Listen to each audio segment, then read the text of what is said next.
What's up, y'all? Welcome back to another episode of Aussie Prison Stories. This right here is going to be part 2 of my first day in prison. Now, as I said in my last video,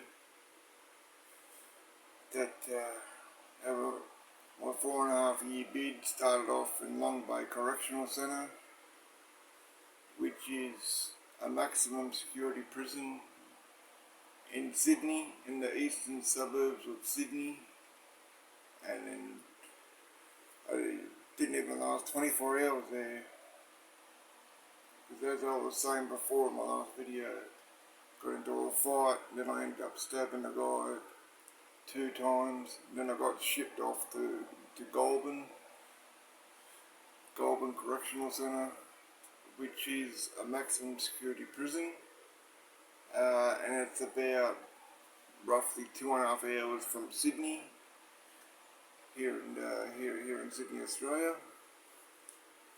And I got shipped off there to Goulburn Prison, and what ended up happening was I ended up getting put in to Segro, otherwise known as the Hole in countries like America. And I was in Segro for maybe 3.5 weeks, and luckily for me, the guy kept it 100 and didn't press the outside charges on me. Otherwise, I would have ended up with a lot more time on top of my original 4.5 year sentence. So I was blessed there. So I ended up getting out of Segro and went back to my wing, and I ended up getting a job. I ended up getting a job in the laundry, which was one of the worst jobs that you can get in prison, I reckon. You know, because damn, that's hard labour, but you know, the money side of things is pretty good. You know, like I was getting paid $60 a week. You know, $60 a week, so that's pretty good. You know, that's pretty good in prison. And so yeah, I got shipped off. To Goulburn from Long Bay. Got out of Segro after 3.5 weeks. Eventually got a job, but that didn't last too long. You know, slave labour in the laundry, and it's hot as hell.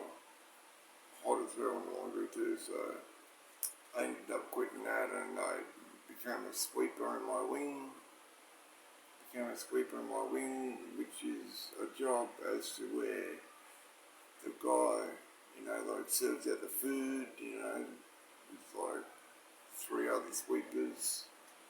You know, you've got 3 other sweepers, and then you've got the head sweeper, you know, and you serve out the meals, clean up the wing, you know, sweep and mop the wing, make sure that, you know, the wing's clean, you know, hand out the breakfast, and, you know, every morning, etc., etc.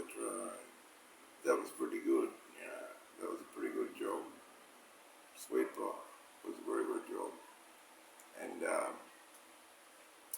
I was getting like $50 a week for that, you know, and had a little, like, you know, side hustle on the side.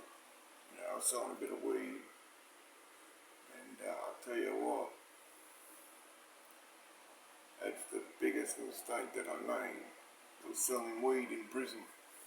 You know, because I'm sure that, as a lot of you would know, that, you know, 2 things that you don't do in prison: 1, gamble; 2, sell drugs, because it only leads to problems. You know, and sure enough, it eventually did. You know, and what happened was that stupid me gave this guy a bit of weed. It was like $20 worth of weed out here on the streets. Probably was like a 50 of weed, and he was like, yeah, I'll fix you up and buy up day. And I was like, yeah, okay, sweet. Just don't let me down, you know what I mean? Just don't let me down. Make sure you do the right thing. He's like, yeah, sweet. I'll do the right thing, bro. You've got nothing to worry about. I'm like, yeah, okay. So, come buy up day. Buy up is what, it's the canteen. That's what it's called here. It's called, buy up. You get buy up once a week. You're allowed to spend, well, back then it was $60 a week, and come buy up day. I went and got mine, everyone else got theirs, and I've seen him coming back with his, and, I wasn't going to go and pull up on the guy straight away, like I thought, no, I'll just hang back for a bit, I'll let him approach me, you know what I mean, because that's how it should be. It's not me chasing him, it should be him coming at me, and, doing the right thing and paying what he owes, you know what I mean, and sure enough, I waited like 20 minutes goes by, nothing. An hour goes by, nothing. So I'm like, well, fuck this. And I went over to him, went into his cell, and I was like, bro, what's up? Where's the money you owe me? You haven't paid me. He was like, oh, bro. Listen, I was a bit short this week, I was a bit short this week. I wasn't able to get everything done, and I was like, yeah, bullshit. And he's like, oh, me people didn't put all the money that they were supposed to put on me books. And I was like, yeah, that's a load of fucking shit, bro. You know that, and so do I. You know what I mean? Don't treat me like a fucking idiot, because I'm not. And he's like, damn, bro, settle down. I'm like, fucking settle down, really? And I was like, look, I want what I fucking owe. You owe me and I want it. He's like, bro, just give me a chance. I'll promise I'll fix you up next week. And I was thinking to myself, fucking hell, should I or should not? I was thinking, yeah, whatever. I was like, okay, look, I'll give you one more chance. Do the right thing next week. Pay what you owe. Otherwise, there's going to be consequences, as you know. So, sure enough,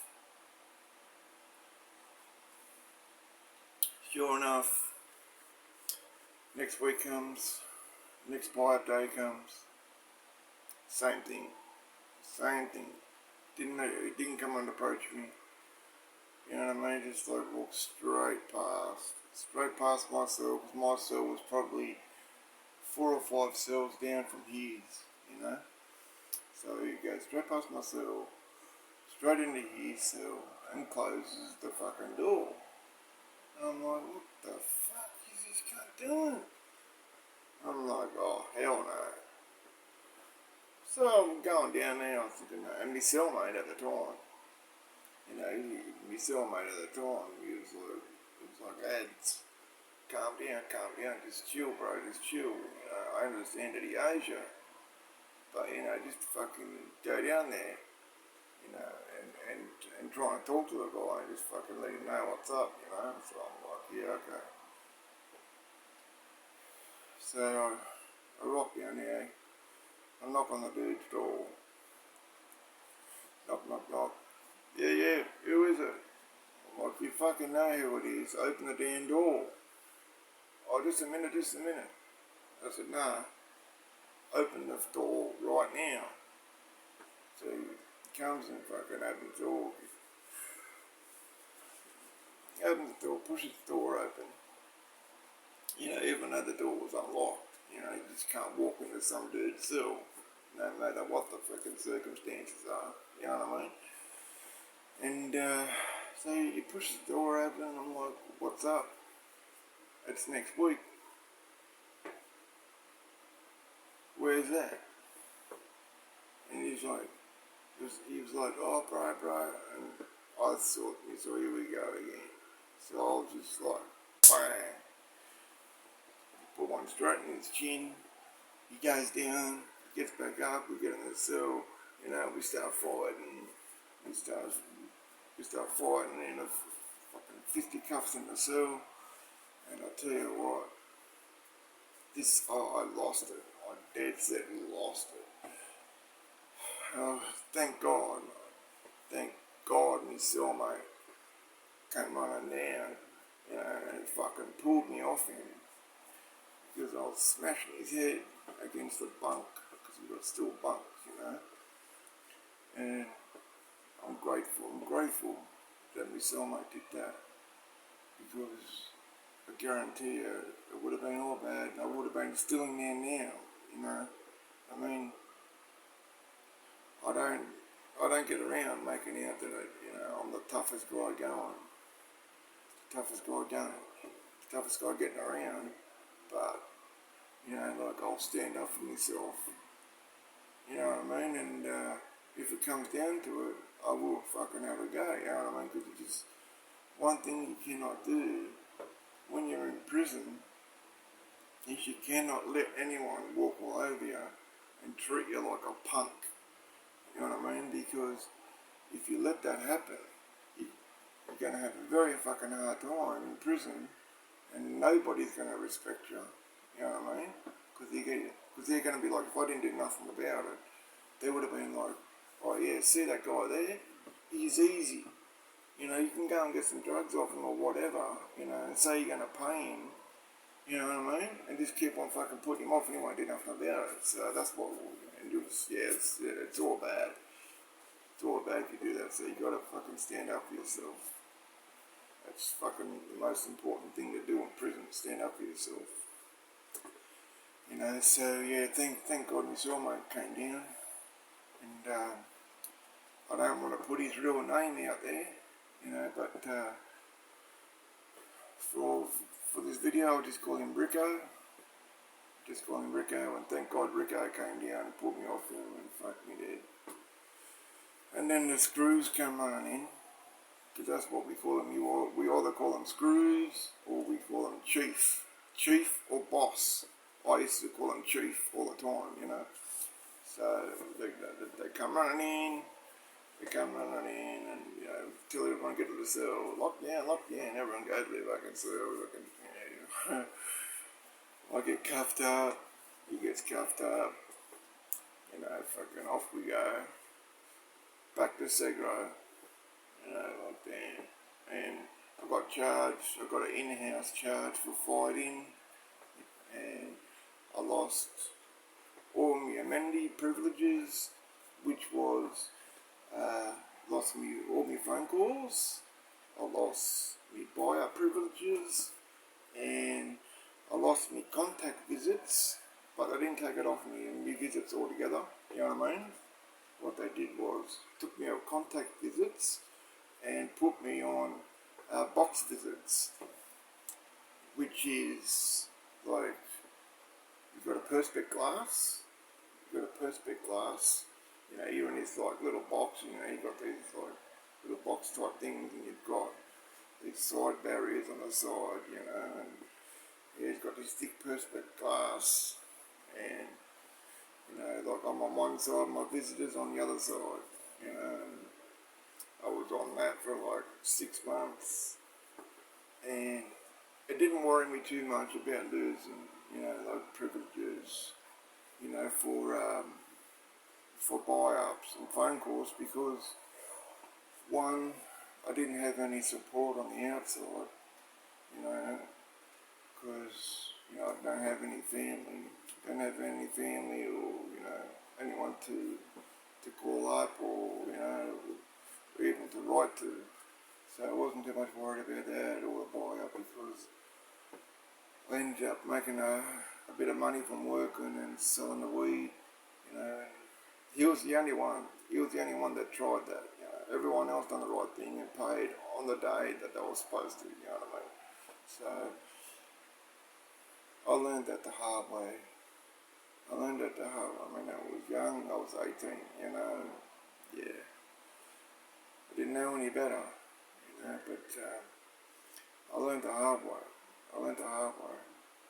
You know, but I tell you what, I was in Seagrove for like a month and a half, and I got out,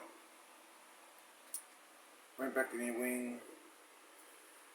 Thankfully, I got put back in the same cell, and my cellie Rico was still there, so that was pretty cool. I was thankful to have a good cellie, because we got into a routine. Like we used to wake up in the morning. About 7 o'clock in the morning, and we would have breakfast, a little bit of breakfast, and then we'll work out in the cell, like we'll do like maybe 25 push-ups each, and 25 sit-ups and whatever, and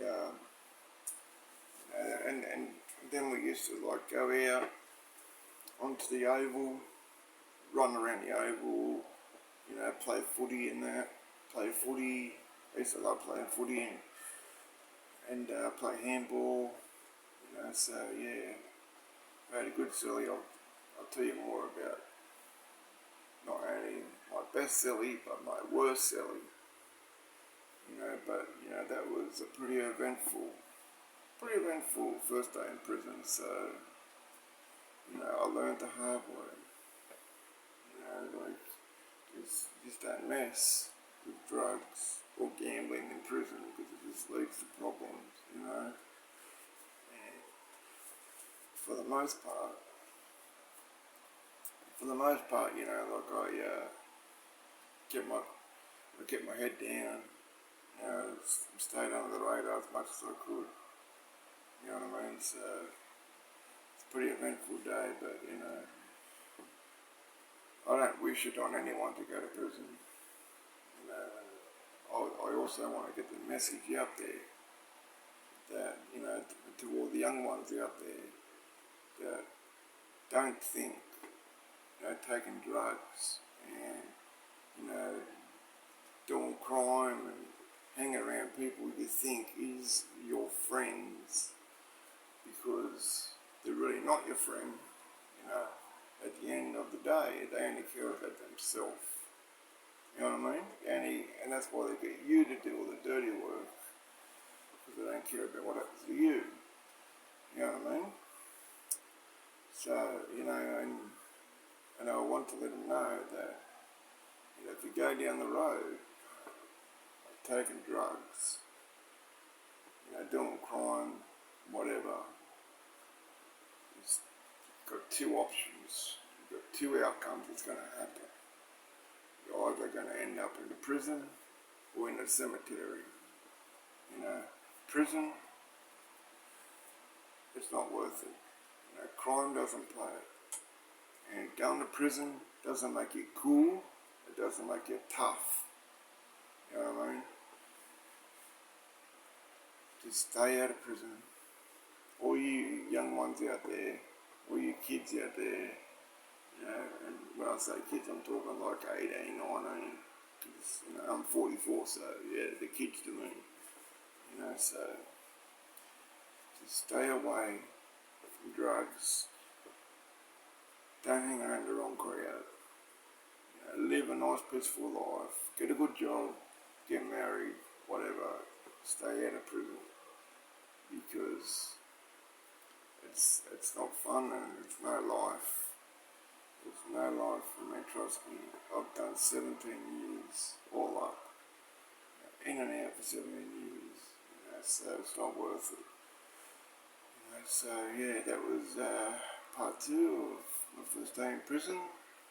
Hope you all enjoyed it, and my next video that I'm going to upload will be hooking up with a female CEO,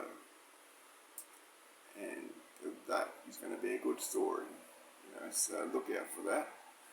And also keep your eyes out for the interview that's coming next couple of days.